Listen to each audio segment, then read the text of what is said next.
In the dust and danger of the Old West, where men gambled fortunes and lives on a single card, there was one player who didn't fit the mold.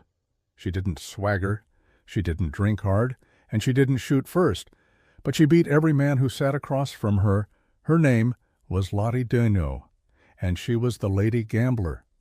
Born Carlotta J. Tompkins around 1844 somewhere in Kentucky, Lottie was no backroom brawler. She came from wealth, raised on a plantation where her father, a successful racehorse breeder and gambler, taught her the finer things in life. She could quote poetry, pour tea, speak fluent French, and ride like a Comanche. But her real gift was cards, poker, faro, monte. Whatever the game, young Lottie could read the table like scripture, and she learned it all at her father's side. When the Civil War came crashing through the South like a storm, the Tompkins family lost everything. Her father died, some say in a duel, others in war, and Lottie and her mother fled to Michigan and later to San Antonio, Texas. That's where her real legend begins. San Antonio in the 1860s wasn't a place for refinement. It was cattle drives, soldiers on leave, and outlaws blowing through like tumbleweeds. But into this rough frontier walked Lottie, dressed in silk, wearing gloves, with a face like a porcelain doll and eyes that could see your soul. She was unlike anything the saloons had seen, a lady who gambled.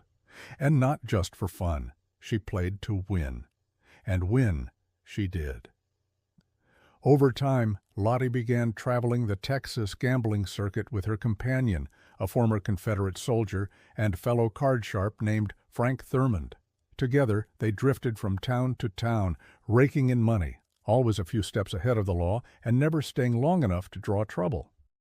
But trouble had a way of finding them anyway. Once in San Antonio, a fight broke out during a game Lottie was playing. Shots rang out. Blood stained the table. But Lottie never flinched. She gathered her winnings, nodded to the dealer, and walked out without spilling a drop of her sherry. They say she carried a small derringer in her purse, but she rarely needed it. Her reputation, calm, elegant, and undefeated, was all the protection she needed. Lottie traveled to Fort Griffin, a lawless cattle town known for its wild saloons and even wilder nights. She earned a new name there, Lottie Deno, a nod to the Spanish word for money. Some say the name was a twist on Lotta Dinero, a joke that stuck after one particularly profitable game. At Fort Griffin's Beehive Saloon, Lottie became a local legend. Men came from miles to try their hand against her. Cowboys, gamblers, soldiers, ranchers, and she beat them all with grace. She wore satin gowns while others wore trail dust. She sipped fine wine while they slugged whiskey. And yet no one could ever call her soft. She was smart, dangerously smart, and perhaps her greatest gamble was knowing when to walk away. Unlike so many figures of the Old West, Lottie didn't end her life in a shootout or a saloon brawl. She didn't vanish on the run or die penniless like other gamblers who flew too close to the flame. No, Lottie retired. After years on the circuit, she and Frank Thurmond, her partner in life and cards, settled in Deming, New Mexico. Frank became a respected banker. Lottie donated to the church, hosted social events, and became one of the town's most admired citizens. Few knew her past. Even fewer dared ask. She died in 1934, well into her 80s, in a quiet home in a quiet town, a far cry from the rowdy tables of Texas, but fitting for a woman who'd played the long game and won.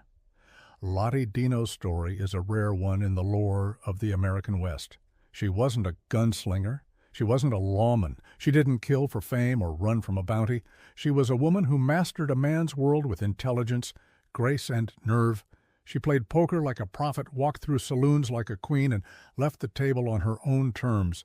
That's not just rare, that's legendary. And maybe, just maybe, if you find yourself in an old saloon and you sit down to play, you'll feel a chill, like someone's watching. Because somewhere out there, the lady gambler still smiles,